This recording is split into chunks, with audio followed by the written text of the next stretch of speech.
بالله من الشيطان الرجيم. بسم الله الرحمن الرحيم. واذكر في الكتاب مريم إذ انتبذت من أهلها مكانا شرقيا فاتخذت من دونهم حجابا فأرسلنا إليها روحنا فتمثل لها بشرا سويا قالت إني أعوذ بالرحمن منك إن كنت تقيا قال إنما أنا رسول ربك لأهب لك غلاما زكيا قالت أنى يكون لي غلام ولم يمسسني بشر ولم أك بغيا قال كذلك قال ربك هو علي هين ولنجعله آية للناس ورحمة منا وكان أمرا مقضيا.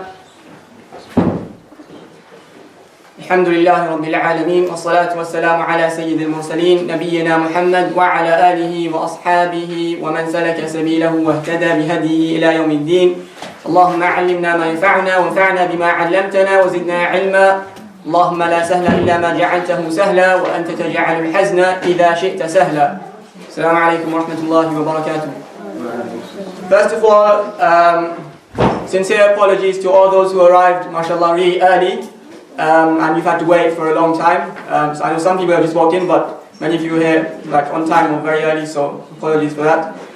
Secondly, last time, unfortunately, last time we did the talk, there were lots of kids running back and forward, like in front of here, and one of them pulled the cable out, so the recording all got deleted, which was a bit unfortunate. So this time, please, if your child is running in front, can you come and get them before, like without waiting for me to tell you, because it's as everyone can see, there's a cable up here. So if the child wants to go from the men to the ladies, they have to go around the back. They can't come around the front. Nobody coming over here, please.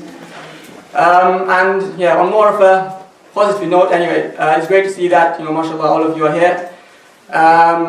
I think a lot of you actually attended the previous talk on Ibn Umar as well, so you know the program. So we'll do the talk first, and then afterwards there'll be the quiz based on what we discussed. And there'll be a cake for whichever side wins, and it's going to be brother special sister. Last time, of course, mashallah, the brothers absolutely smashed it. The sisters were way out there, dead, unfortunately. But this time, you know, I can see there's more sisters, so maybe we'll see what happens.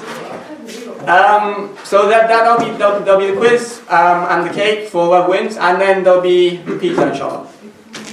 So Jafar ibn Abi Talib. Once the Prophet ﷺ said to Jafar, "Ashbahta khalqi wa khuluqi," you resemble me both in appearance and in character or mannerisms. And this is, well, firstly, to say that you resemble me in manners is a very, very, very big praise and compliment, because in Islam there is huge emphasis on character and manners.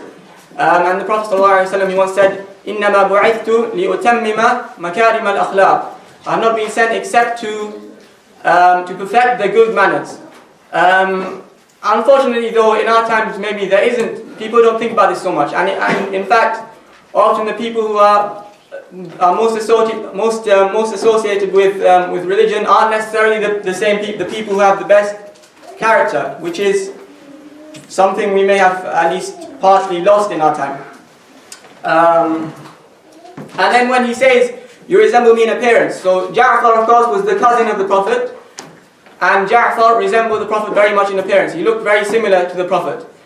And well, this means two things. A, he must have been very good looking, because if he looks similar to the Prophet, then of course that means he must be very good looking.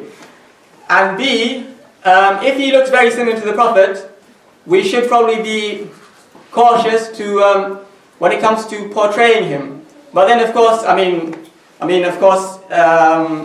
whether it be, you know, every film, cartoon, TV series, whatever, Jafar is always there. He's one of the, so they'll always show, for example, they'll always show Bilal, and they'll always show so and so, and they'll always show Jafar will always come. But well, we should realize that firstly, portraying the companions anyway is a bit isn't such a good idea. But then, especially for somebody who looked very, very similar to the Prophet, then be extra careful. But anyway, so Jafar, he was the brother of Ali ibn Abi Talib. Of course, he was 10 years older than Ali, and his mother's name was Fatima bint Asad. And this Fatima bint Asad, so the Prophet ﷺ, of course, he was staying in the house of. So when his grandfather died, he was living in the house of Abu Talib. He was living in the house of Abu Talib. And this Fatima bint Asad, he was living in the house of Abu Talib since the age of 8. And Abu Talib's wife, the mother of Ali and Jafar, she looked after the Prophet from the age of 8 till he was maybe 16, 17, 18. So she is actually she's considered, they say the Prophet had 4 mothers. Now obviously when you say 4 mothers, it doesn't mean literally 4 mothers, but 4 women who looked after him. So first there's his real mother, of course, there's Amina bint Wahab. Now there's Amina, and then when the Prophet was young, the Prophet was breastfed by another woman. And her name was Halima Sa'diyah. Many of you will probably have heard of her. So she's the second one. And then when the Prophet was, when Amina was taking the Prophet back to Mecca from a journey to somewhere else, she passed away. And the woman who brought the Prophet back to Mecca, her name was Ayman, Baraka or Ayman, and she looked after the Prophet from. So his mother passed away when he was around 6. She looked after the Prophet the whole time he was staying with his grandfather Abdul Muttalib. The Prophet was staying with his grandfather until he was around 8. Then his grandfather also passed away. So this woman, Ayman, she's the one who they say was basically the third mother of the Prophet in a sense. And then the fourth one is this Fatima bint Asad. She's the one who looked after him the whole time he was in Abu Talib's house, from the age of 8 till he grew up. Abu Talib himself, he looked after the Prophet this whole time, but he never actually became Muslim. Abu Talib died on polytheism. So when Jafar was young, Abu Talib, he became very poor. He didn't have any money. He was the leader of one of these clans, but he didn't have much money. So what happened is the Prophet Muhammad ﷺ, he went to his other uncle, Abbas, and he said to him, you can see the situation of Abu Talib, he hasn't got any money, he's basically bankrupt. Why don't we ease his situation? So we'll go and we'll each look after one of his children. So the Prophet ﷺ who did the Prophet ﷺ take? Does anybody know? No. Ali, yes. Ali went to live with the Prophet, and Jafar went to live with Abbas. So Jafar was brought up in the house of Abbas, or maybe not brought up, he might have been around, older than 10 at that stage, but he lived with Abbas for some time. And he married Asma bint Umays when he grew older. Now, things got very difficult for the Muslims in Mecca, and what happened is, so Salama narrates that when the situation got very hard for them, they were being tortured, they were being persecuted. The Prophet ﷺ, he was unable to prevent things from happening to them. He was unable to protect them. And the Prophet ﷺ himself, he was protected by his own clan and his uncle Abu Talib, who was the leader of the clan. So maybe not the same things wouldn't necessarily happen to him. And he said to them, so when he saw that the situation was getting very difficult, he said to them, go to Abyssinia, go to Al-Habasha, and in Abyssinia there is a very just king, and nobody is wronged in his presence. So go there. So what happened is 17 people went to Abyssinia. 17 people initially went.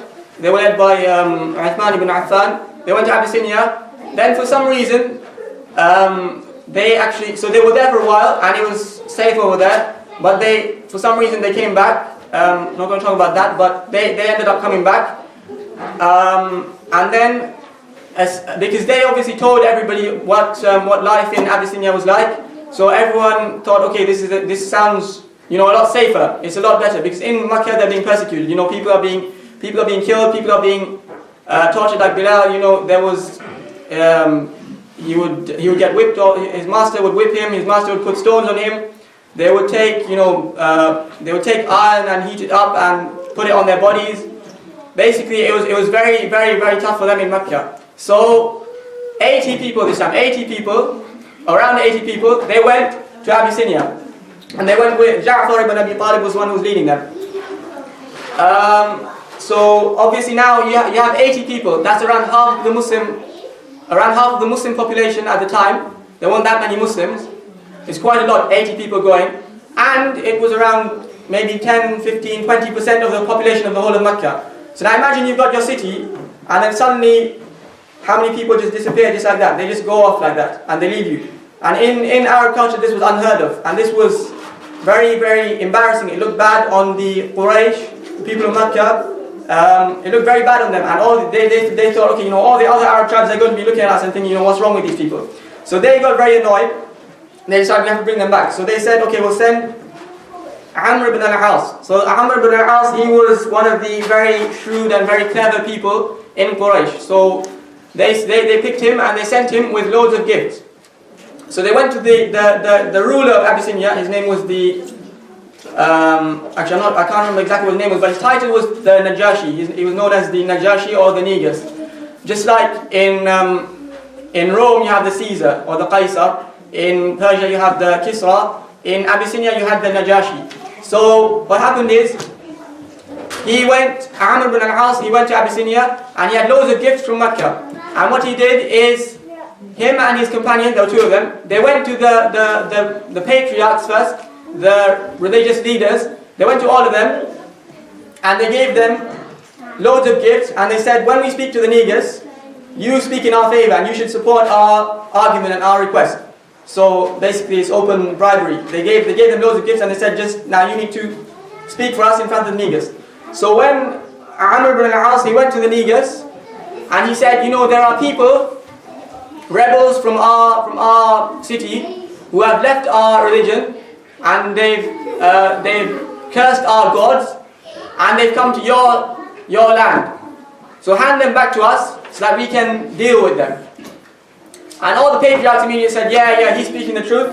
Give all of them to him and let them go. We don't want them in our land.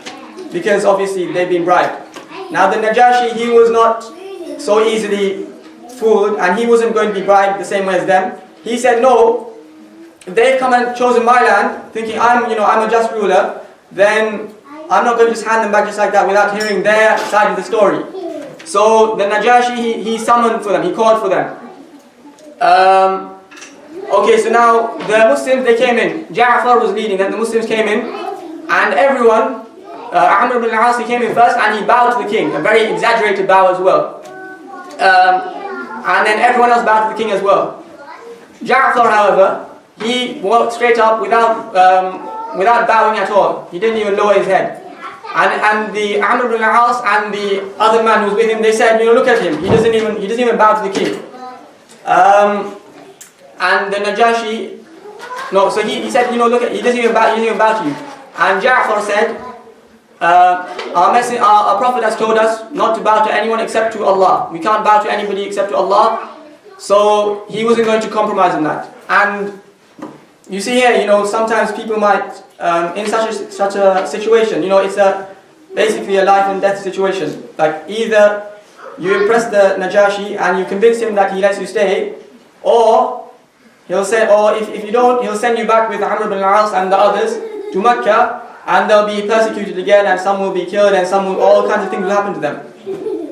But Jafar, he didn't bow at all. He just walked straight in and he said, I'm not going to bow.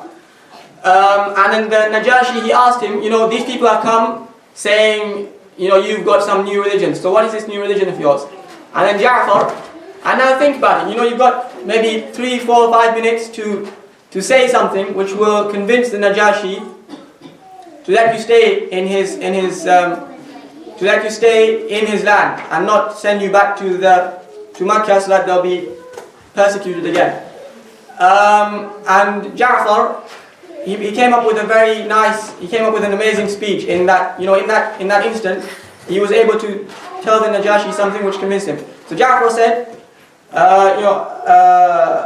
Kunna qawman fil jahiliyyati. We were a people in ignorance. Na'til fawahish. We would do the filthy acts. Basically, he's talking about zina. We would do all kinds of filthy acts. Wa na'kulu al-mayta, and we would eat the rotting dead animals. Wa ya'kulu al-qawiyyu minna ad-da'if, and the strong people from among us, they would gobble up the weak people. So whoever's powerful, they have everything, and whoever doesn't have so much power, they get oppressed. And then when we see al-jawar, we would behave badly with our neighbors. We wouldn't be good with our neighbors. وَنَقْطَعُ الْأَرْحَامِ, and we would cut the ties of kinship. And then he said finally, وَنَعْبُدُ الْأَوْثَانِ, and we would worship idols. We would worship idols which we had made with our own hands. We would worship them.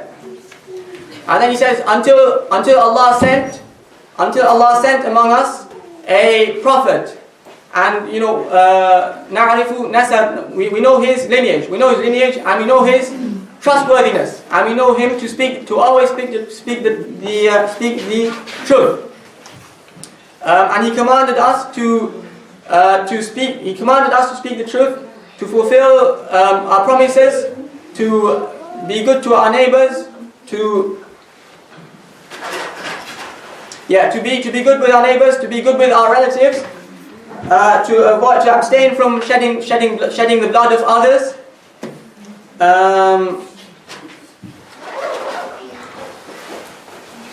And not to usurp the wealth of an orphan. That was something which happened all the time. People would always take the wealth of an orphan by force, and not to do zina. And he ordered us to worship Allah alone and to fast in the month of Ramadan. So then Jafar said. So first he says all the things which they used to do. Then he says the things. Then he gives a description of the Prophet. He says, the Prophet was. We knew him to be this and this. We knew him to be truthful. We knew him to be trustworthy. We knew him to be good to his relatives. And then he says what the Prophet came and ordered them to do. So you see the way he structured his speech. He didn't just go in there and say, start talking about everything, all in a big jumble. He actually said first he said, we used to be this, and then there came a Prophet and we know him to be this, and he came and ordered us to do this. And then he says, and then our people, when they saw us accepting his religion and believing in him, they oppressed us, they tortured us, they did this and this and this to us. So we escaped from them. We escaped from them and we came to your land, and we chose you over others who are equal to you. So, for example, the ruler of Rome, the ruler of the Byzantine Empire, the ruler of the Persian Empire, we chose you over all of them, knowing you because our Prophet told us that you are a just king. So then the Najashi, he was impressed with this. Because Amr ibn al-As, he just come and told him, they are such evil people and they curse us and they break up everyone's families and they do this and they do this and they do that. And we've come to basically save you from them. We've come to take them back from you and save you from their evil. And now Jafar comes and tells him this, so then Najashi, he was impressed. And he thought, okay, well that sounds a bit different. And he said to him, okay, can you recite to me something from your... Well, first he brought some of their own scriptures. He said, we have these scriptures, because he was Christian. The Najashi, he was Christian. He brought some of their own scriptures, and he said, we have these scriptures. Do you have anything similar from your Prophet? So then Jafar, he recited the Quran, from Surah Maryam. And I recited some of it at the beginning, and there's a translation of some of it here. Jafar recited that. And now he could have chosen anything. He could have, if one of us was there, we might have just chosen anything. We might have chosen, to recite something from the last juz. We might have chosen to recite something from Al-Baqarah. Anybody might have chosen anything. But Jafar, you see how clever he was. He chose to recite something from Surah Maryam, because, can anybody, yeah? Because Christians believe in Jesus. Yes, exactly. Because the Christians believe in Isa alayhi salam and his mother. So he chose to recite something which is relevant to them. And he recited it, and the Najashi, by the way, the Najashi, in one narration it says he understood Arabic. He could understand the Arabic, even though he was in Abyssinia. So when he heard this, when he heard the Quran recited in Arabic, he was so affected by it, he cried so much that he wet his beard became soaked in his tears, and the scriptures which were in front of him, their own scriptures, the paper of that, the parchment or whatever, it became soaked in his tears as well. So he was so affected by it, and he said, after that he said, go, you're free to go, and he told Amr, you can't take them. They are innocent people. They haven't done anything to. They don't deserve to be taken and tortured by you again in Makkah. There's nothing like. He said you can stay in Abyssinia. So then Amr ibn al-As, obviously he wasn't someone who'd give up easily. The Najashi just told him to go, so he went. But then he said, actually, I've got another way. I'm going to go and try and get them back from him. So he said, we'll go to him tomorrow and we'll tell him about Isa alayhi salam. We'll tell him that they don't believe Isa is the son of God. Now, of course, do the Quraysh believe that Isa is the son of God? No, they don't. But Amr ibn al-As, he was just going to go and say to him that they don't believe Isa is the son of God, which is what you believe. So this is blasphemous.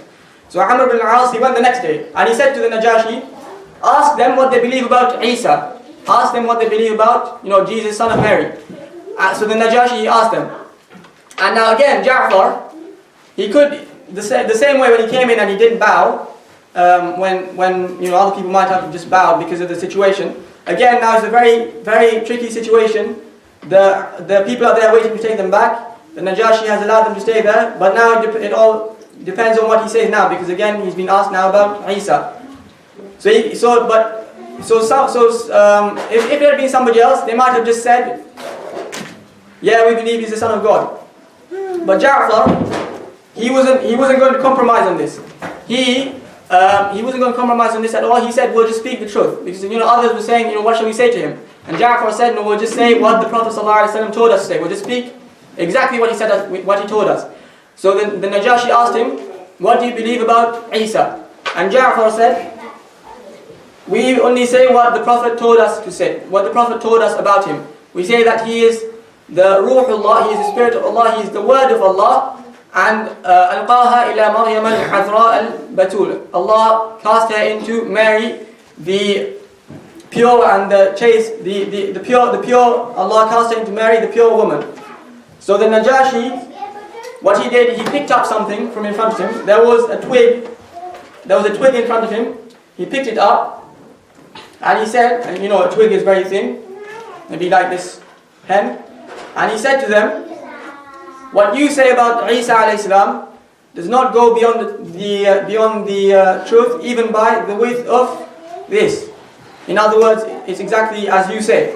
And he said, go, you're free to go and do whatever you like in the land, and I will not give you up even for a mountain of gold. Because remember Amr ibn al-As, he's come with all his treasures from Mecca, and he said, we'll give you all this, give us these people.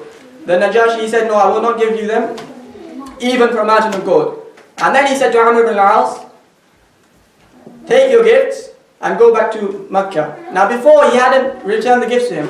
And imagine, Amr ibn al-As, he comes with all these gifts, comes with loads and loads of camels laden with gifts, and comes all the way to Abyssinia for that.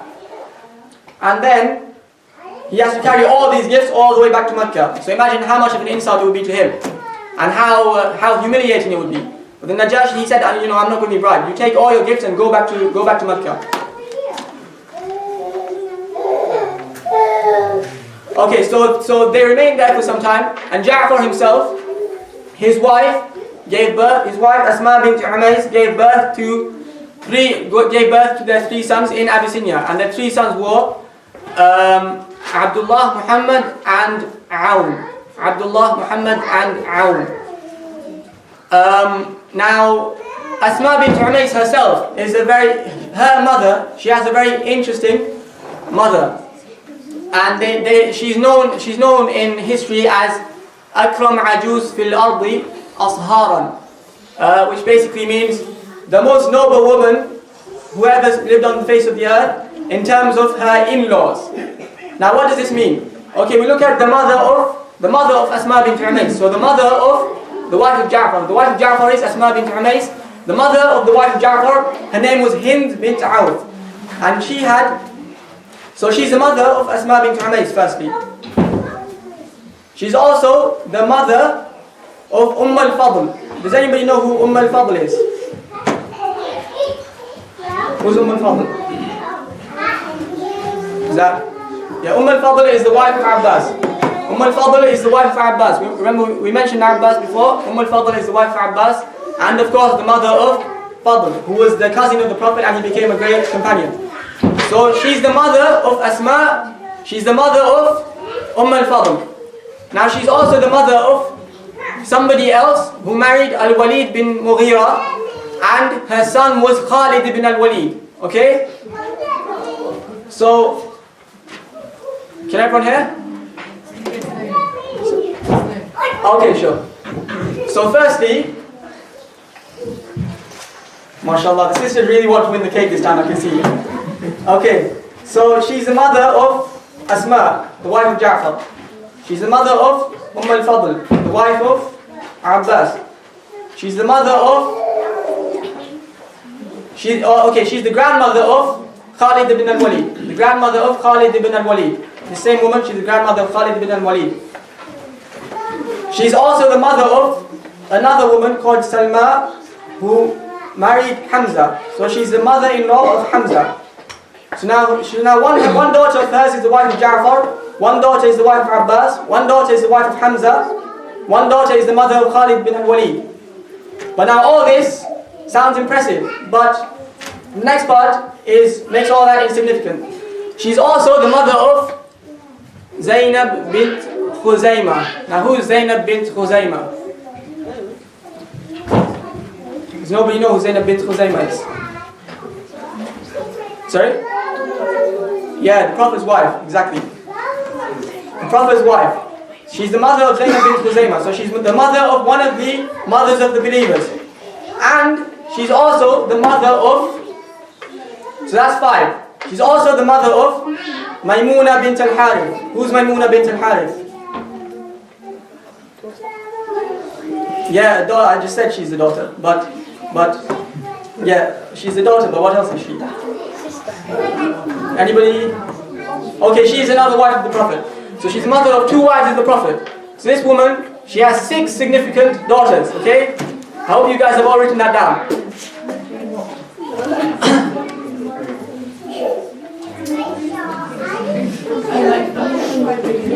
Okay, so now the question here is, the Muslims, they all went to Abyssinia. And the Muslims, they went to Abyssinia, and it was easier for them in terms of less persecution and stuff like that. But, you know, nowadays, for us, this might be like a kind of a holiday maybe. We go on a bit of tourism, go to Abyssinia and go to see, you know, whatever's there. But back then there was no such thing as tourism, and back then nobody would move anywhere. Most people would be born in one place, live in that place, and die in that place. They wouldn't move anywhere. Whereas for us, you know, in our times people move around a lot, but then they wouldn't do that. On top of that, well, they were the Arab tribes. Each person would stay within their Arab tribe, their own Arab tribe. They wouldn't move anywhere else within Arabia. Nobody would move anywhere else within Arabia. They would stay in their own place. But never mind Arabia, now they're moving to not just another country, another continent. They're moving to Abyssinia in Africa. And everyone speaks a different language. As I mentioned, Najashi, he probably spoke Arabic, but very few, society at large doesn't speak Arabic. So different language. So there were so many difficult things there. And, one would wonder, did the Muslims actually, did all of them actually want to be there? Were they necessarily happy there? And really, the answer is, if you look at a lot of other reports and stuff, we see that the Muslims actually in Abyssinia, they were, in a sense, they were depressed in that they were away from the Prophet ﷺ in a foreign land, foreign language, foreign everything. And we can see this in the there's an interesting story. Once Umar, we all know who Umar is, he came to the house of Hafsa. Who's Hafsa? We mentioned this last time. No, not his wife, no. Daughter, yes. Hafsa is the daughter of Umar and the wife of the Prophet, yes. So this Umar, he came to the house of Hafsa. Hafsa is his daughter. And Umar, there was another woman there. And Hafsa was talking to this woman. And he asked Umar, who is this woman you are speaking to? And she said, it's Asma bint Umays. So this was much later on.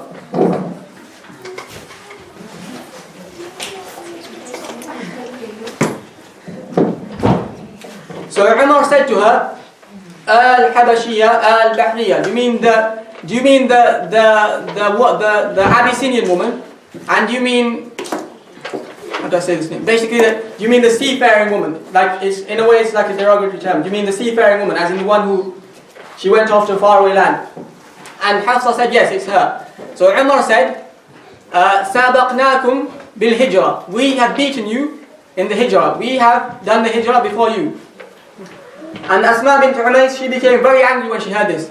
And she said to him, Ya Umar, you all were with the Prophet ﷺ. You had the company of the Prophet ﷺ, and he would feed the hungry among you and educate the ignorant among you. While we were in a faraway land, not knowing anybody there, and away from the Prophet ﷺ. And by Allah, I will not rest until I have gone and told the Prophet ﷺ what you said. Now Umar, of course, he was just, he was basically, he was trying to show that, we have more right to the Prophet ﷺ because we've done the hijrah before you. But she was very angry at this. So she went to the Prophet ﷺ and she said to him, this is what Umar said. And the Prophet ﷺ said, Lahum hijratan wa lakum, they have one hijrah, but as for you, you have two hijrahs. You migrated to Abyssinia and then you migrated to Medina. So, in other words, you are better than them in that sense. If he wants to talk about the hijrah, you are better than them because you've done two and they've only done one. And Asma bint Umays, everyone else who was in Abyssinia now, they got so excited when they heard this. And everyone formed a queue outside the house of Asma bint Umays, and they would all go in and say, can you tell me directly, can you tell me that one to one what the Prophet ﷺ told you? And she would say, yes, he said they have one hijrah and we have two hijrahs. And forever afterwards, even the descendants of these people who went to Abyssinia, they would come to Asma bint Umays and they would say, can you tell me what the Prophet ﷺ said? And also this shows us what kind of a woman Asma bint Umays was, because we see this is Umar. This is everyone knows who Umar was, and he's coming and saying to her, we've beaten you in the hijrah. And she was literally like, oh, okay, fine, you beat us in the hijrah. She said to him, the Prophet was with you, feeding the hungry among you, and educating the ignorant among you. And now not many people would say that to Umar, of course, but that shows you something about this woman, about Asma bint Umays.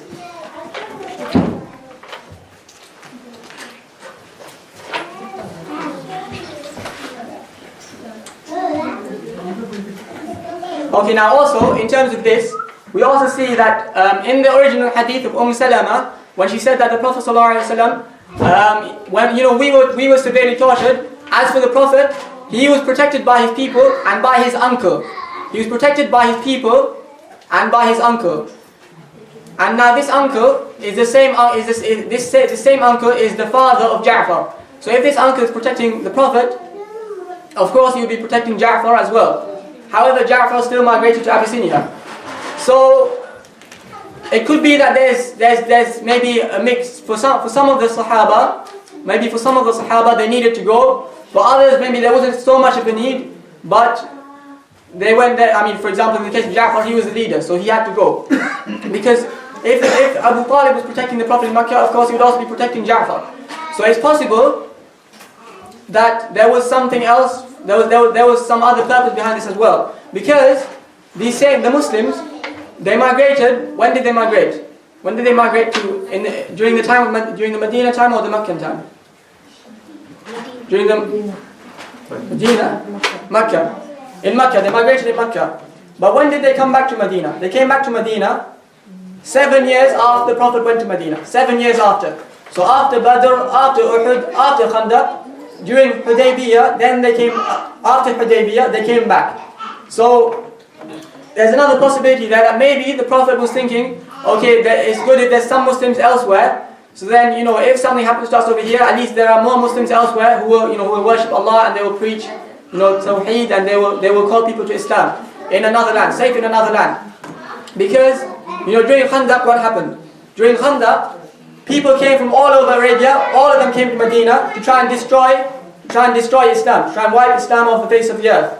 And, they didn't succeed. Allah helped the Muslims. The Muslims dug the trench all around, they were protected, or not all around, but they dug the trench on one side they were protected by the rocky plains, and on the other side they were protected by farmland, so they couldn't bring an army in. But then on the side that an army would have attacked from, they dug the trench. Okay, so Allah saved the Muslims that time. But you see, you've got 10,000 people coming from all over Arabia to come and destroy the Muslims. So, you don't know what might happen. So the Prophet, maybe, it's possible, this is a theory, it's possible he was taking precaution. So he left the Muslims in Abyssinia for a long time, which is why they only returned 7 years after Medina. So they left because of persecution in Mecca, but then even 7 years in Medina, only then they returned.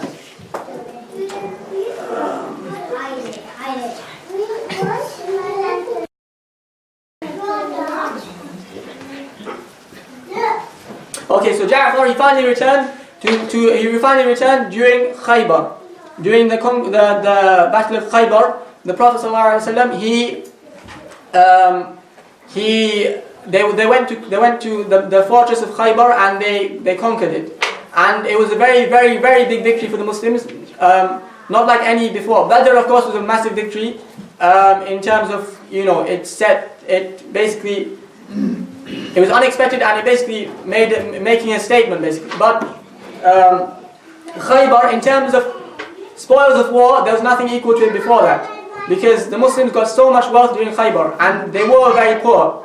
So Khaybar was a very, very, very big victory, and it changed the situation completely. But Jafar, when he returned during Khaybar, the Prophet ﷺ said, لا أدري بأيهما أصاب بفتح خيبر أم بقدوم جعفر. I don't know which one makes me more happy, the conquest of Khaybar or the return of Jafar, which shows how much the Prophet ﷺ loved Jafar as well. And he said, أشبهت خلقي وخلقي. You resemble me both in appearance and in characteristics. So this is when the Muslims finally returned, during Khaybar. Okay, Jafar, he was very generous with his wealth, and we already said he had very good character. And later on, Abu Hurairah would remember him as Abu al-Masakin, the father of the poor people. Abu Hurairah would say Jafar was the father of the poor people. He would take care of all the poor people. And so he was very generous. Once there was an interesting incident that during the Umrah al-Qada. So when the Muslims went to Hudaybiyah, they went to perform Hajj, but they were prevented by the non-Muslims in Mecca. And then they said, okay, now we've come to perform Hajj, so if we're going to go back, we need to make it up with something else, because we made the intention to perform Hajj, so now we have to make it up. So they came to perform the Umrah al-Qada, which is basically they came later on to perform to perform Umrah as basically an expiation for not doing Hajj that time. And at the end of this, when they were leaving, the daughter of Hamza. Now Hamza, what happened to Hamza? At this stage, is Hamza still alive? No, Hamza became Shaheed in Uhud. So the daughter of Hamza, she was left in Mecca, and she said to the Prophet ﷺ when he was leaving Mecca after the Umrah al-Qada, she said to him, don't leave me in Mecca. She was calling to him and she was saying, don't leave me in Mecca with these people, take me back with you. So Ali, he went and picked her up, And he said, okay, I'll take her with me. And now she's an orphan as well, remember. So Ali said, I'll take her. Then Jafar came and said, let me take her. You know, because Hamza is his uncle. Hamza is also the uncle of Ali, of course, because they're brothers. And then Zayd ibn Haritha, he said, no, let me take her. And now the Prophet ﷺ, he basically, during the Meccan period and the Medina period, he did something called mu'akha. He made brotherhood between companions. So for example, he made Talha and Zubayr, he made them brothers. In the sense, you know, they became like brothers.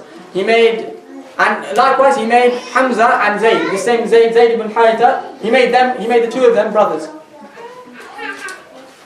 Okay, so Zayd, he comes and says, no, let me take her because she's the daughter of my brother. Now not real brother, but brother in the sense they were made brothers. Brothers in the Prophet ﷺ made a brotherhood between them, between Hamza and Zayd. So all three of them want to take her now. And of course she's an orphan.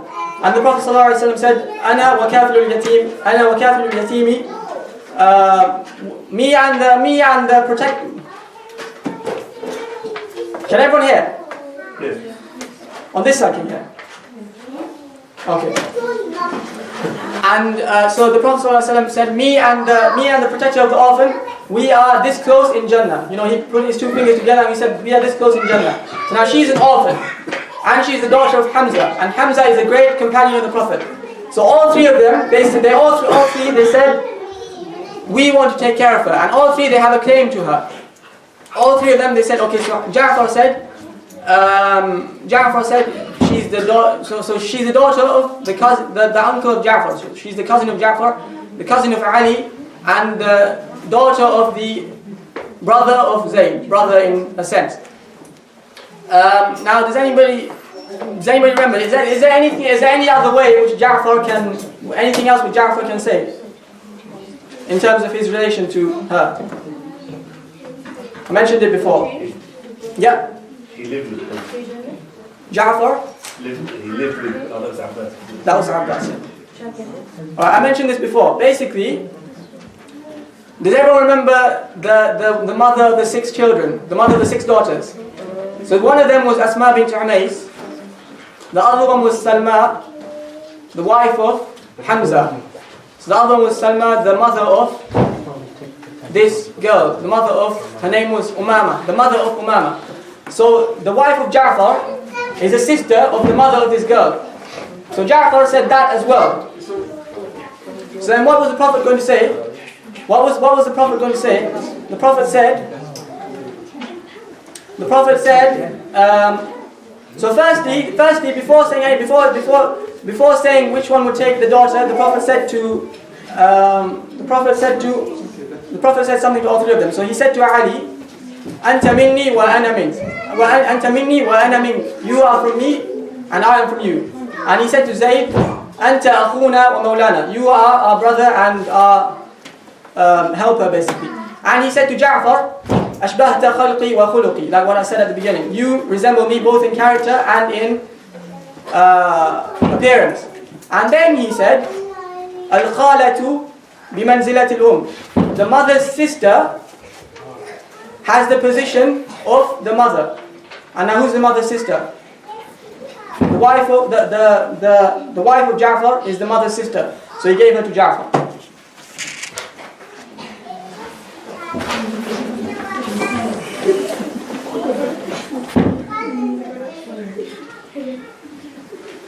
Okay, so now during the year of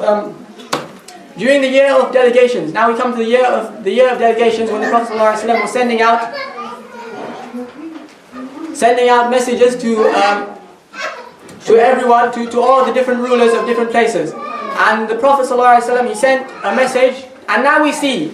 Now one might have wondered why the Prophet ﷺ would have picked the Najashi over everyone else. Now we see why. Because the Najashi,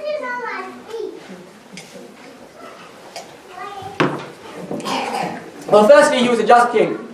And you know, because there's the thing about the Najashi, he was Christian, so he's from the Ahlul Kitab. Now, why would the Prophet not have picked the ruler of Persia, the Kisra?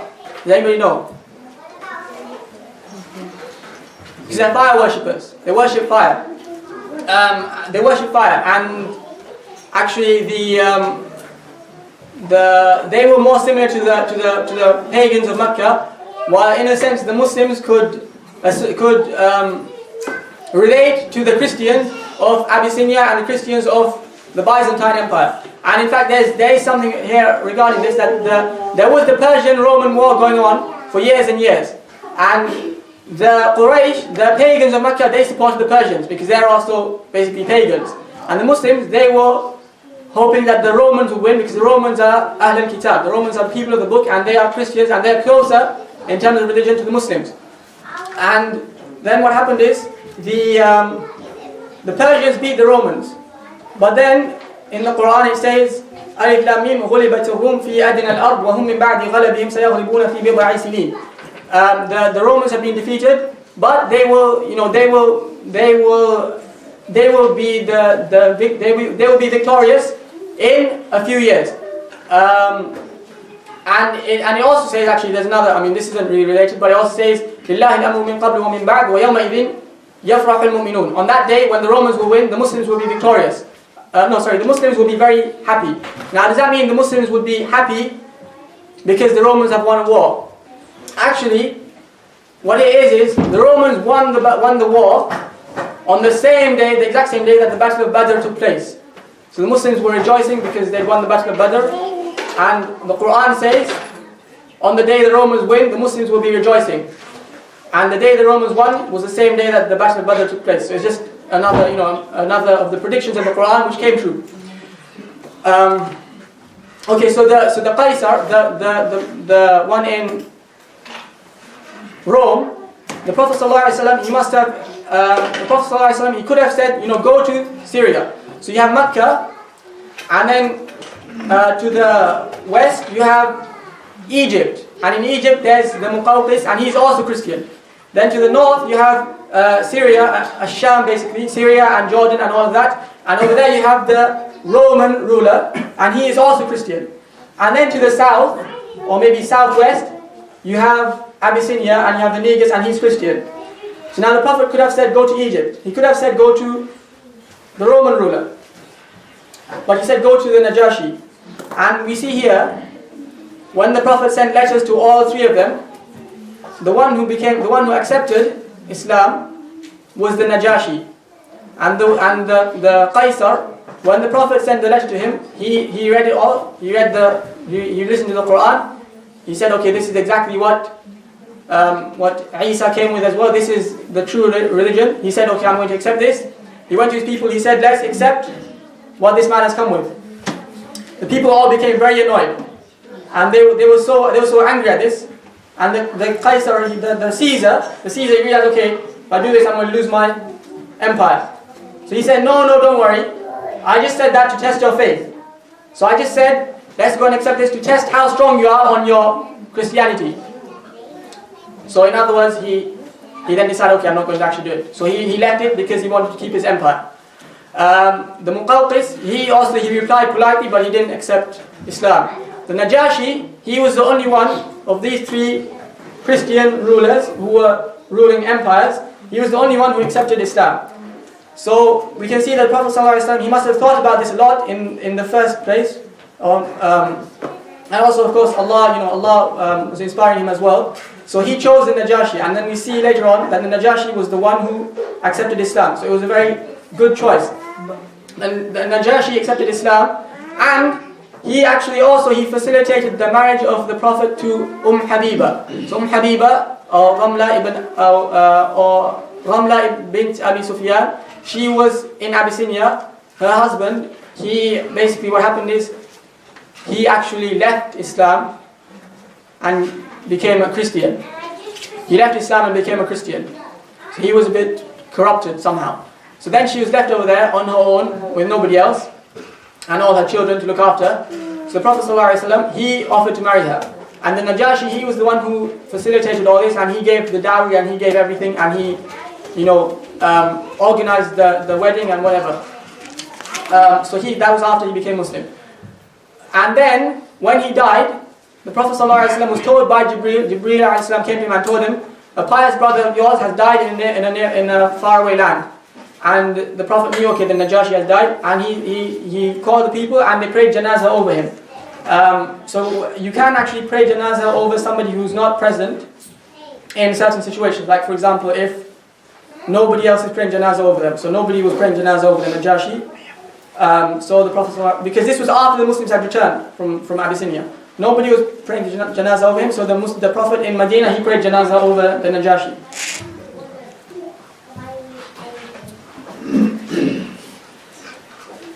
Okay, so then we have what happened is the Prophet was sending all these letters. He sent one up north. He sent it to one of the Christian. There were Arab Christians. They were called the Ghassanids. He sent a message up north to one of these people who was in maybe modern day Syria. One of the rulers is in that area. He sent the letter to this ruler. One of his relatives who was nearer to Mecca, so nearer to Medina, between Medina and this place in Syria, somebody over here, maybe in between, he intercepted this envoy or this messenger. He took the letter of him and he killed him. And now there was a universal rule at the time: envoys are never killed. You don't kill a messenger. If somebody comes with a letter, you don't kill them.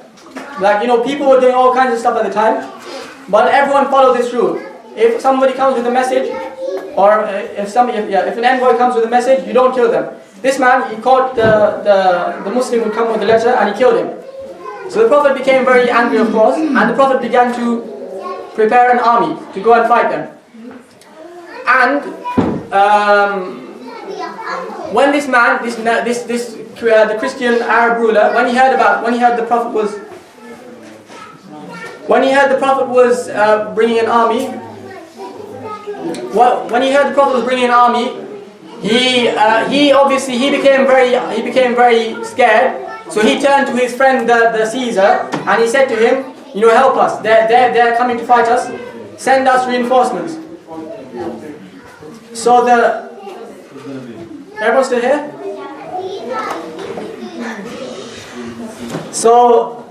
The Caesar, he sent reinforcements for this Christian Arab ruler, and now we don't. So there was so many of them coming, and obviously now this is a very severe situation. The Muslims are going to fight the Christian Arabs and the Romans. This is their first encounter with the Romans, and the Romans at the time, they were the superpowers. There was the Persian Empire and there was the Roman Empire. And at this time, the Romans had just defeated the Persians, so they were the more powerful. They were the most powerful nation on earth at the time.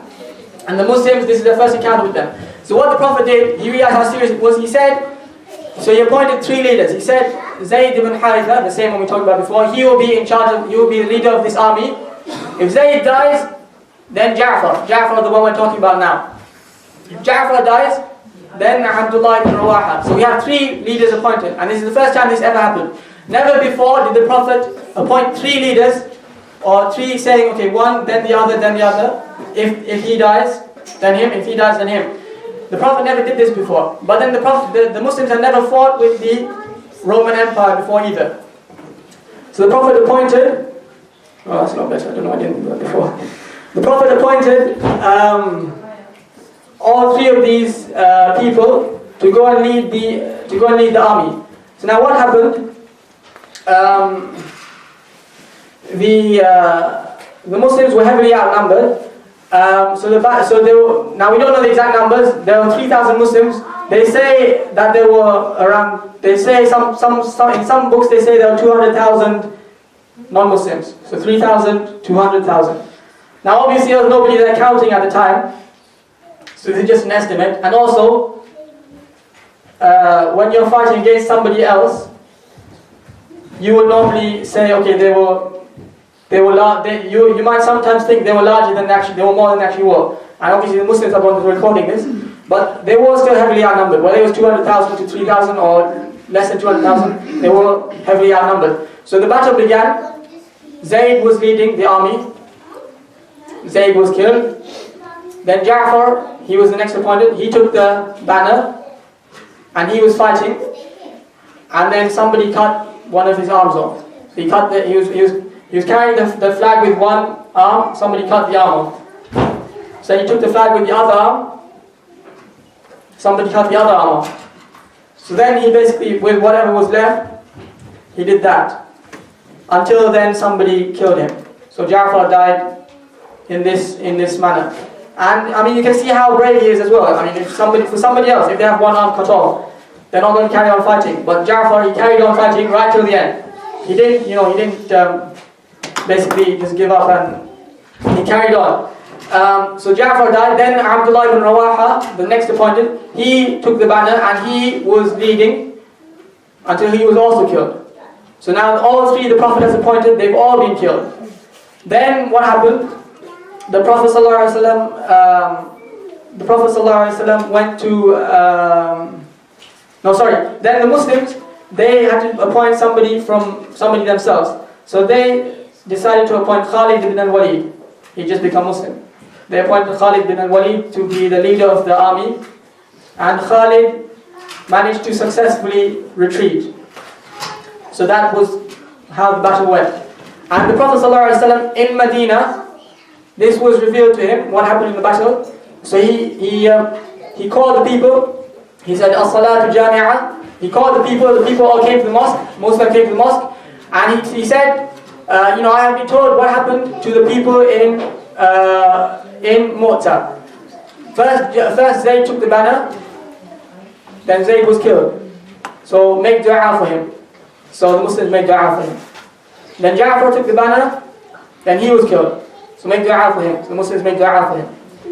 Then Abdullah ibn Rawaha took the banner, he was also killed. So make dua for him. So the Muslims made dua for him. And the Prophet said, then Sayfun min suyufillah, a sword from the swords of Allah, took the banner, Khalid bin al-Walid, and he was able to save the Muslims. So this is how the Prophet informed the Muslims about this. It was revealed to him.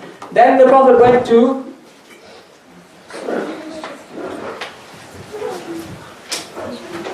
then the Prophet went to the house of Asma bint Umays. Now who's Asma bint Umays? The wife of Jafar. He went to the house of Asma bint Umays, and he said, call the children of my brother. So now Asma bint Umays, she's been saying to them the whole day, today your father will come back. Today is the day your father will come back. Your father's coming back today. And she's been preparing the house, cleaning the house, preparing the children, dressing them up, preparing food, preparing everything. And she's expecting that Jafar is going to return today. And she's been telling all the children as well, Jafar is coming back today. Now the Prophet comes to her and he says, call the children of my brother, Jafar. So she called the children. And the Prophet ﷺ, now she called the children, they're all coming. And their mother has been telling them all the time, today your father's coming back. So they're coming, and they're saying the person who's come is Jafar. And the Prophet ﷺ sees them from far away, and he started crying. The Prophet ﷺ began to cry when he saw them. And she said to the Prophet, Ya Rasulullah, O Messenger of Allah, has anything regarding Jafar? Have you received any news regarding Jafar? And the Prophet ﷺ said, Jafar was killed in Mu'tah. And Asma bint Umays, she began to cry as well, and she said, his children, look at his children have become orphans. And the Prophet ﷺ said, is it the children, do you fear for the children? Is it the children you fear for? Ana waliyuhum fi dunya wal akhirah. If it's the children you fear for, then don't worry, I will be their protector in this life and in the next life. And then he went to his own family and he said to them, prepare food for the family of Jafar, because something has reached them which they cannot bear. Something has come to them which they cannot bear. So prepare food for the family of Jafar. And now you notice here, prepare food for the family of Jafar. Now when someone, now in our community, nowadays, I mean it's not always like this, but quite often, when someone dies, what happens?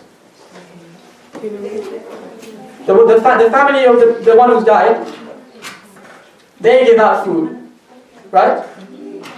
But we see from the sunnah is when someone dies, everyone else, they should take food to the family of the deceased, not the other way around. So that's something that we should also think about. So the Prophet ﷺ said, make food for them. And then the Prophet ﷺ said, then what happened is, as for Asma, now she's become a widow. Now what happened to Asma? She's become a widow. And what happened is, Abu Bakr, he said, okay, she's a widow, she's lost her husband, she's got 3 children to look after, she's got 3 children to take care of, who's going to look after her? So Abu Bakr offered to marry Asma bint Umays, so she married Abu Bakr. And then when Abu Bakr died, Ali married her. So this same Asma bint Umays, first she married to Jafar, then to Abu Bakr, then to Ali.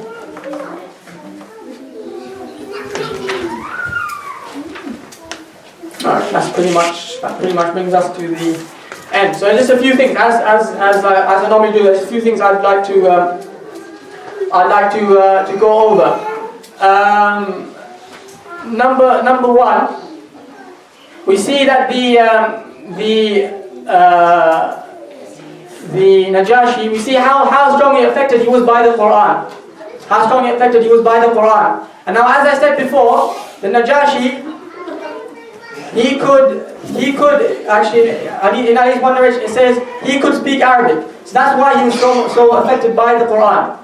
Now in our times, I mentioned this last time as well.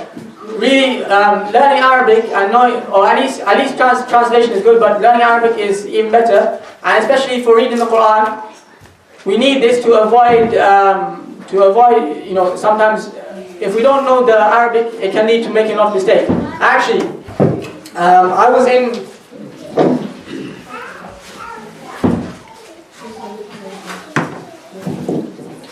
Yeah, recently I was praying in one of the major mosques in London. The Imam was reading. He read, "Ya ayyuhan nasu inna wa'da Allahi haqq."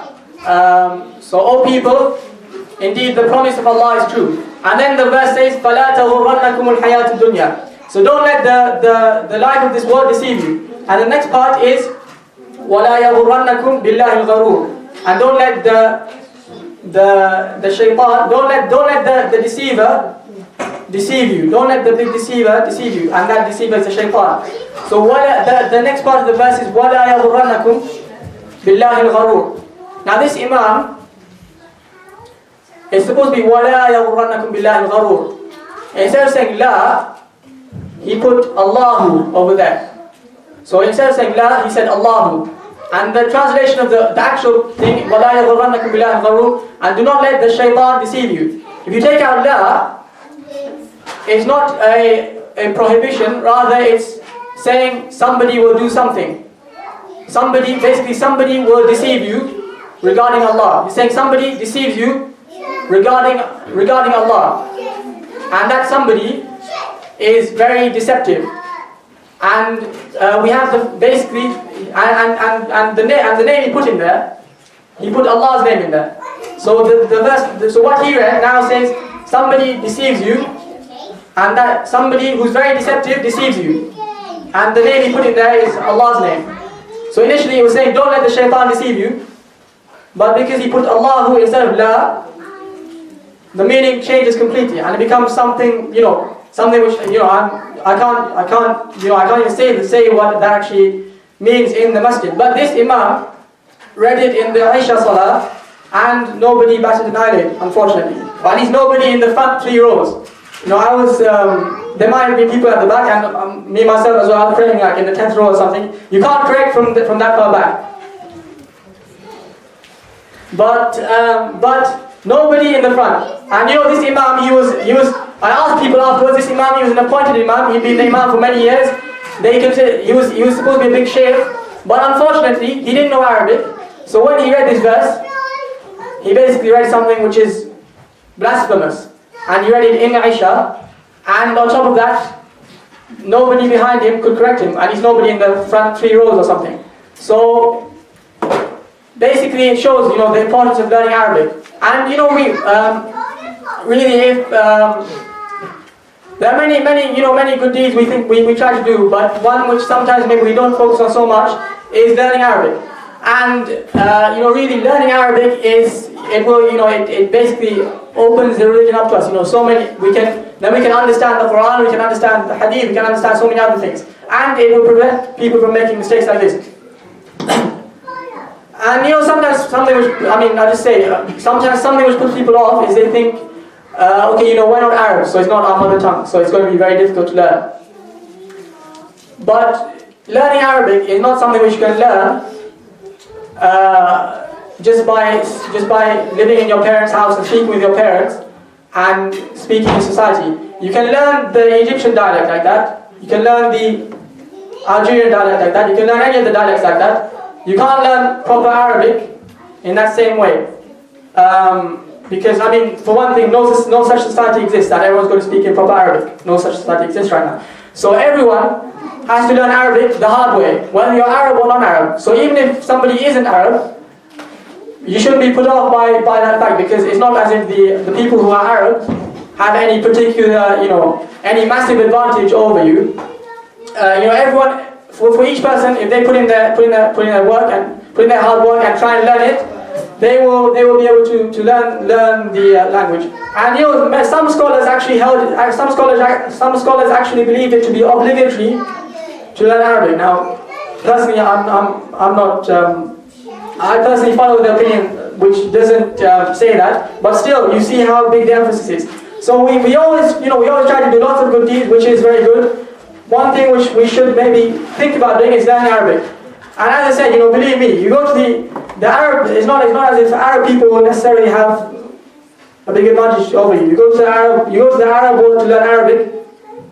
You'll end up teaching them Arabic quite often.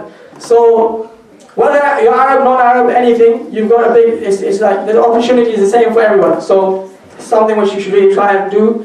And if anybody needs any suggestions or tips or anything, come and ask me afterwards, inshallah. That's one thing. Learn Arabic. That's the first thing. Second thing, take care of each other. Both with relatives and with other people in the community.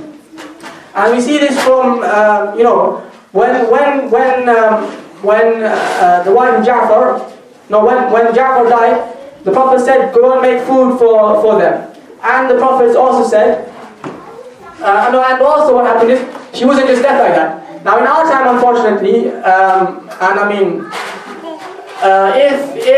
if a woman's husband dies, generally speaking, she will just get left like that. Nobody would want to marry her. And if she gets divorced, it's even worse. But even if the woman's husband dies, generally speaking, she'd be left like that. She'd have all her kids and everything, and she has to look after all of them on her own. And in the time of the Sahaba, it was not like that. They would always take care of everyone within their community. So yeah, that's something to think about. That she wasn't left like that. Jafar died, but then Abu Bakr married her and took care of her.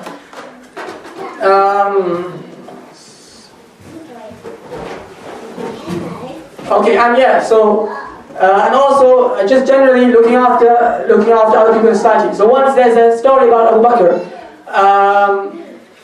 Abu Bakr, he went to the mosque once after Fajr prayer. The Prophet ﷺ stood up and asked everyone, who is fasting today? Is anybody fasting today?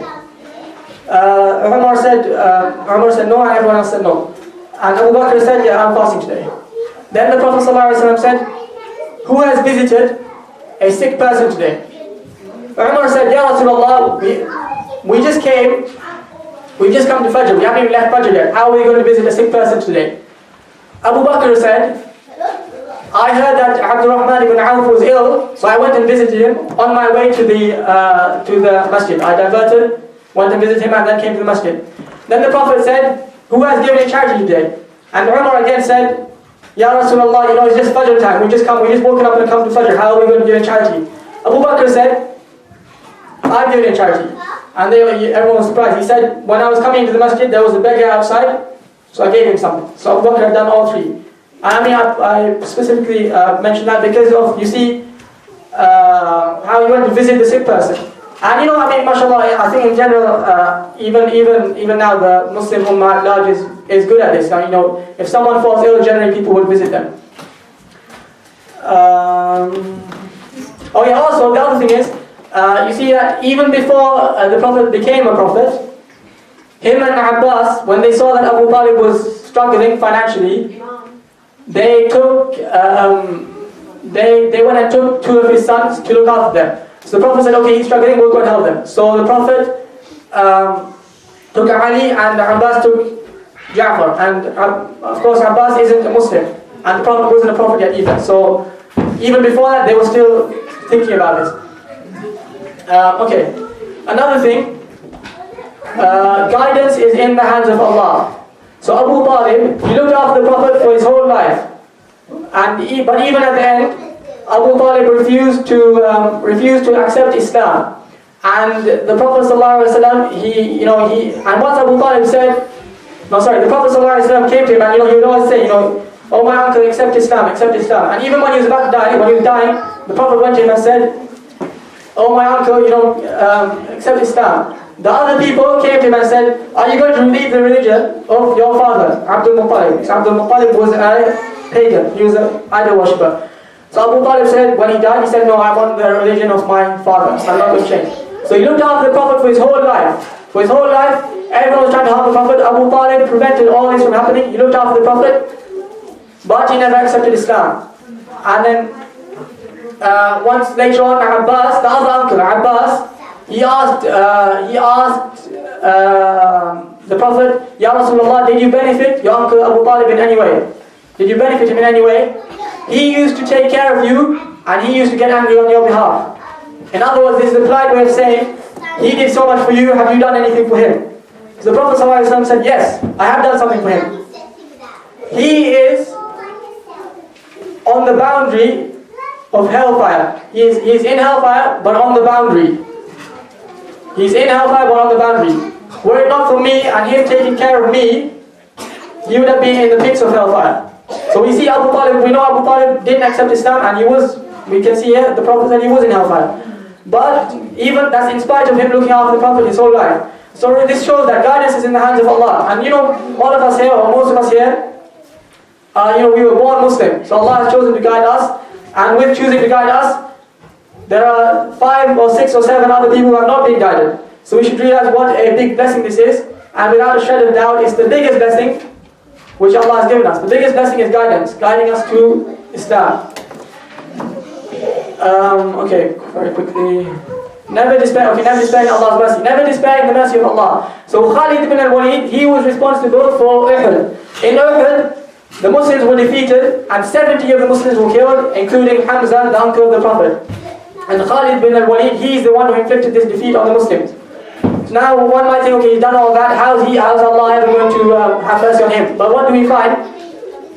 Khalid ibn al-Walid, he became Muslim later on, and then, as I said, he became Sayfun min Suyufillah, he became the sword of Allah, and Allah used him to carve open the Roman and the Persian empires, which we talked about before, which were the 2 superpowers of the time. It was Khalid ibn al-Walid who was the main person who opened the Roman and the Persian empires.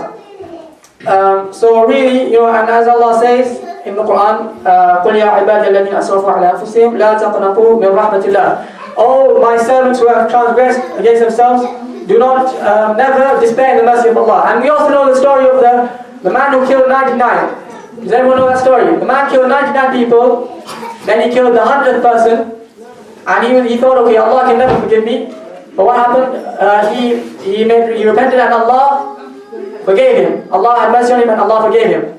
And sometimes in our cases, we do something wrong. Maybe we maybe we speak badly about somebody. Maybe we tell a lie. Maybe we're on the internet and some kind of picture comes up, and we have more than we look at that picture for longer than we should. We are crossing out straight away. And afterwards you think, oh my God, what have I done? I've done this, it's so bad. You become so depressed, fall into a hole, and then what happens is we go and do worse stuff. Sometimes they basically become so depressed, they give up and they go and do worse stuff.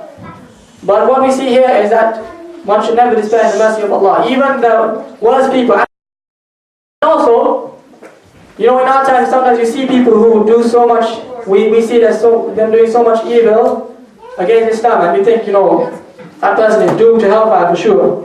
But really, we have to realize that Allah is the one who judges, Allah is the one who guides, everything is in Allah's hands. It's not for us to decide. It's not for us to say, okay, they're going to hell, because we don't know who Allah will guide to Islam. Okay, and also, you know, Umar ibn al-Khattab. Umar, he was harming the Muslims so much that once, when one woman, he said something slightly lenient to her, and she got excited. She said, you know, I think he might become Muslim. She said this to her husband. Her husband said, my God, do you think he's ever going to become Muslim?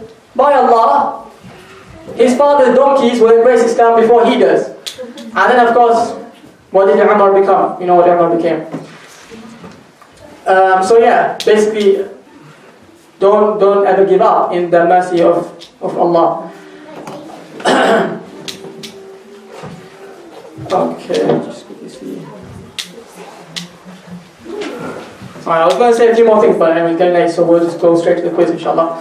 Now, obviously, last time, as I mentioned before, the brothers, mashallah, won the cake. This time, the sisters have come back well prepared. They've come with their notebooks and everything. They've been writing everything down. So, We won the cake. I feel sorry for you guys. Sorry? We won the cake, but you gave half to them.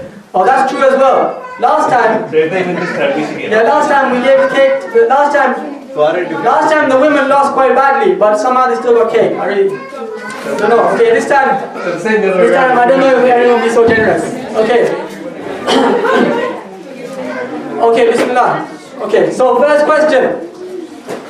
There's 1 mark for this. By the way, just to clarify, I know last week there were some suggestions of doing 1 question for the brothers, then doing 1 question for the sisters.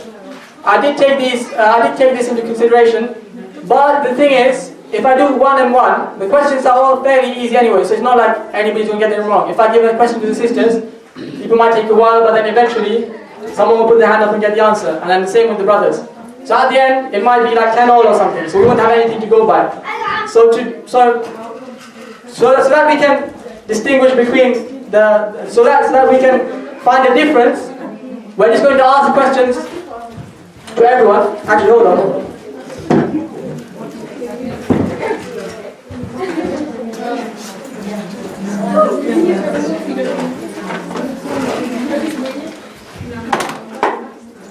Alright, last time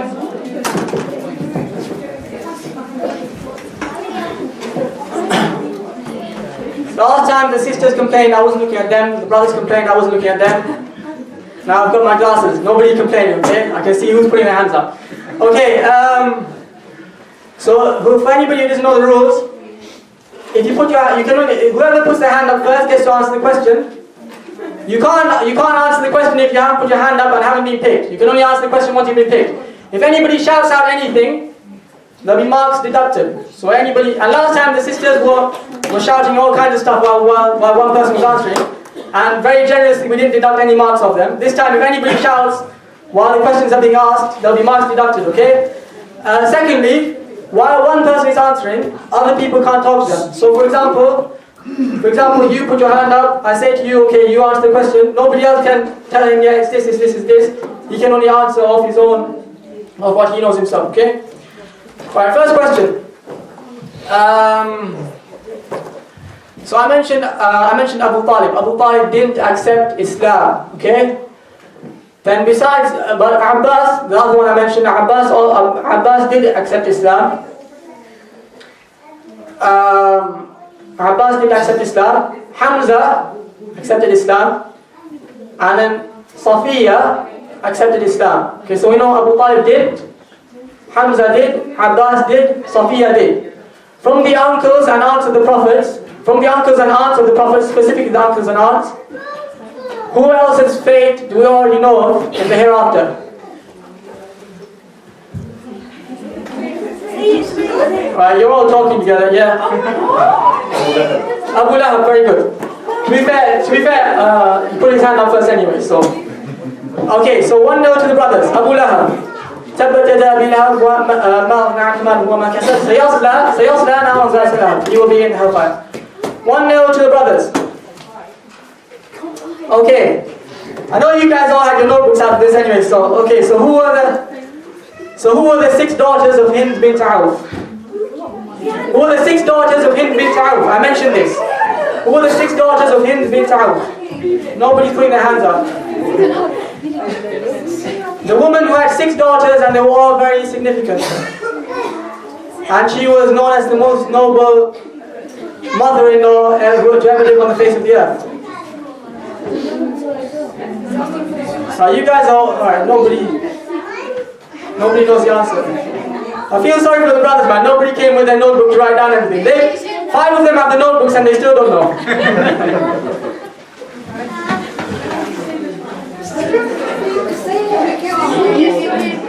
Right, nobody's answering without putting their hands up. We have. No, somebody already put their hand up here. Maria, go on. And you. Wait, nobody else can talk, okay? If anybody else says anything. Okay, that's 2. That's 3. That's 4. That's 5. That's 6. So 6 marks to the sisters.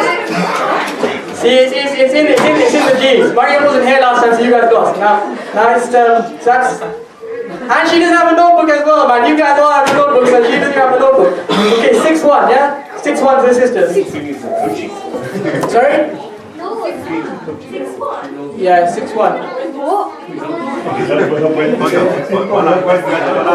Sorry? 1.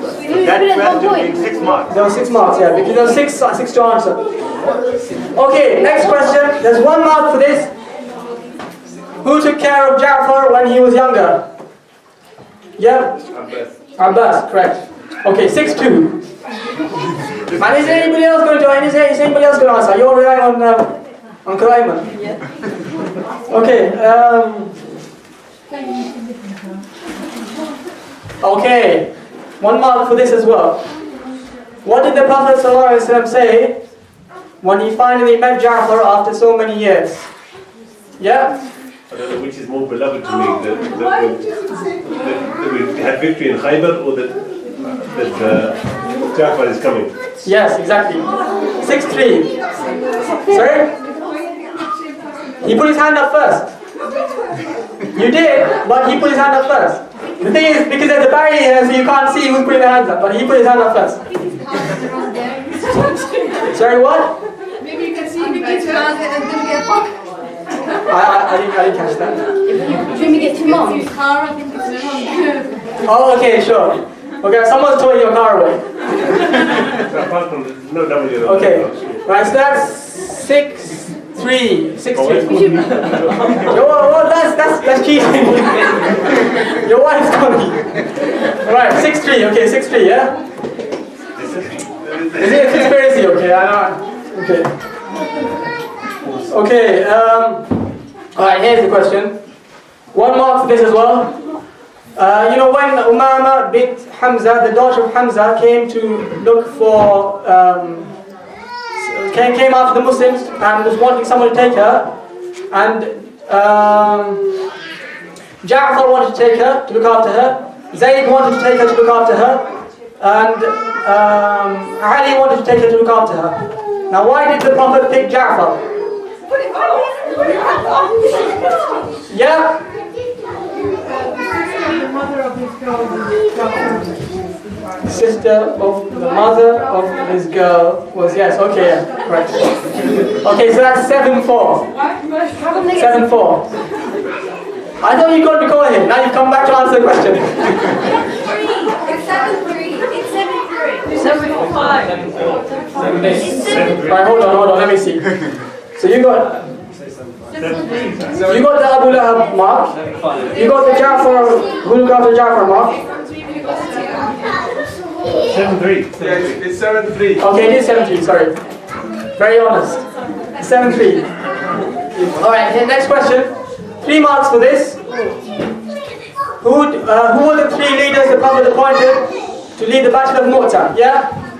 Zayd ibn Harith, Zayd, yeah. Jafar, Yeah? and Abdullah Alright, ibn. I heard someone else say something. I heard somebody else say something. Abdullah ibn White. Alright, that's fine. You just said something. Okay, you said Abdullah, that's fine. First names will count. Okay. So that's... Wait, that's 3 for them? 10-3. Okay, 10-3. Alright, next time bring your notebooks. Alright, 10-3 to the sisters.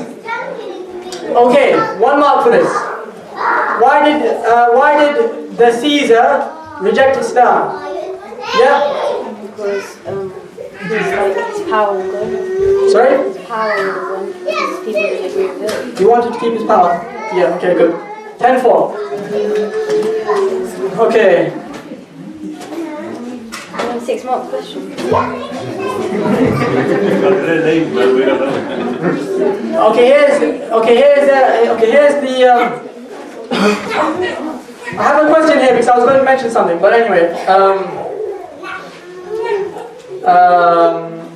I didn't mention this during the talk, but see who knows anyway. There's 3 marks for this. The Prophet ﷺ, he had, I mean this is unrelated because I didn't mention this, but the Prophet, he had 7 children, 4 daughters, 3 sons.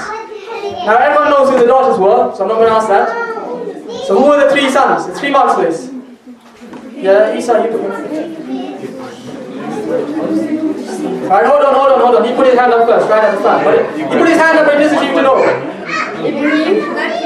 Sorry? Ibrahim? Yeah? Sorry, what? No, hold on. I haven't picked you though. I picked him. He got 1 mark. Okay, Ibrahim, what else?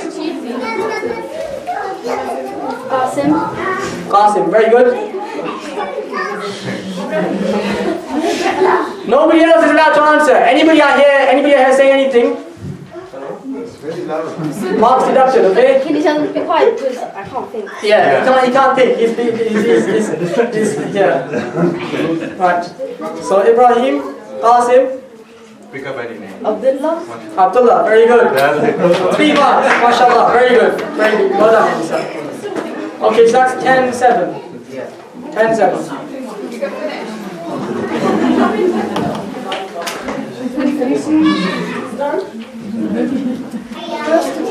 Okay. First to 10. Okay, here's another question. 1 mark for this. When Asma complained to the Prophet about what Umar said to her, what did the Prophet say to her? Yeah? She's done 2 hijrahs. He's done 1. Yeah, very good.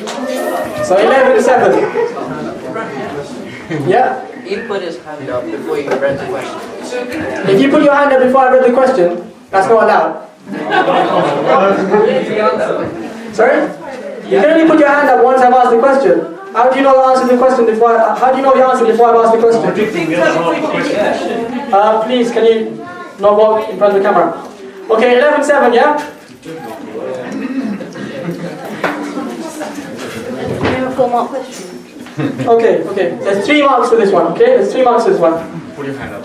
So I mentioned Abu Bakr. Isa, put your hand up. Alright. 11-6. No, 11-7. This is 11-7. Yeah, okay. Next time someone puts their hand up before I ask a question. Penalty. Okay, 11-7, yeah? So there's 3 marks for this. I mentioned Abu Bakr and how the Prophet ﷺ, he asked something at Fajr. He asked something after Fajr. He asked, who's done this, who's done this, who's done this? And Abu Bakr had done all 3. What are those 3 things? You.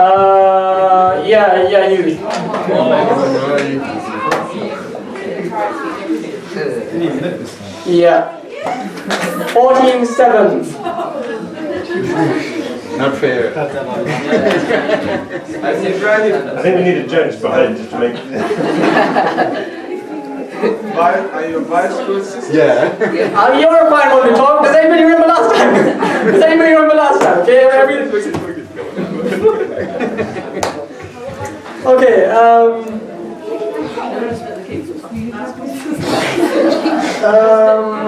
they cut the cake. 47, yeah? How many more questions, Ibrahim? Yeah. Okay, here's a slightly more difficult one, which I didn't mention before, but you can work it out. Okay. We're nearly done. Okay, so what's the score anyway? 47, right? Yeah. Okay, so This one's with 8 bucks. there is actually 8 divided by 8. 1 mark. So,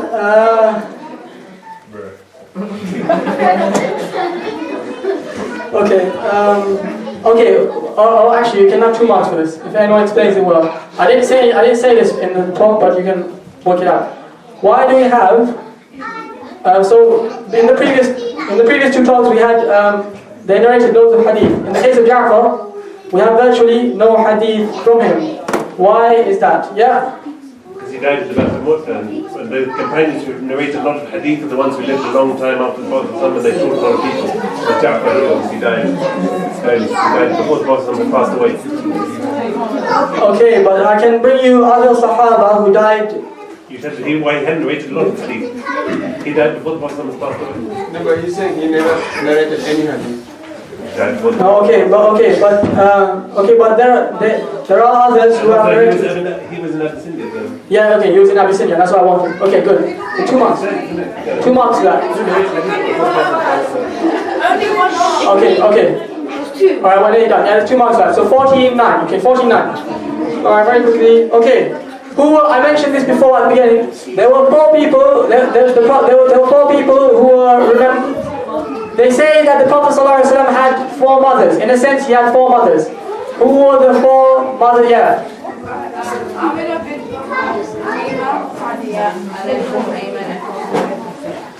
Yeah, very good. 89. Can you repeat the answers? Okay, so there was Amina, his real mother. Then there was Halima, Sa'diyah. Then there was Ayman, and then there was Fatima bint Asad, the mother of Jafar, because she looked after the Prophet. Because that's 89. I mean, we could just stop here and say they've won anyway, but... Okay, we'll just ask, there's only 2 questions there. Okay, okay, on the second migration, how many people went on the second migration to Abyssinia? Yeah. Like 160. No. Okay, someone said 80, mark deducted. That's 18.8. I had my hand up before him. No, he shouted it out. Did you have your hand up before him? Okay, fine, okay, sorry. Alright, okay, you knew it was 80. The thing is I picked him, so... So you give him the Sorry? 18.8. You can't just... Alright, 18.8. Anyway, it was him who shouted out, and he hadn't put his hand up at all, so... Well, that was after he'd already said. Okay, 18.8. Okay, last question, there's 1 mark for this. There's 1 mark for this, and the brothers are losing by 10 marks now, so... Can you put 10 marks? Can't really win. So 1 mark for this. At which battle did Jafar meet the Prophet? Yeah? Mu'tah? Meet the Prophet? Yeah, meet the Prophet. Cyber. Alright, but you already said the wrong answer. No, I never said it. I was asking the question. Oh, okay, fine, okay. Can we get 10 marks? 18.9. Alright, so they got twice as many marks. Shocking. But they had notebooks. Okay. So they get the cake. Last time they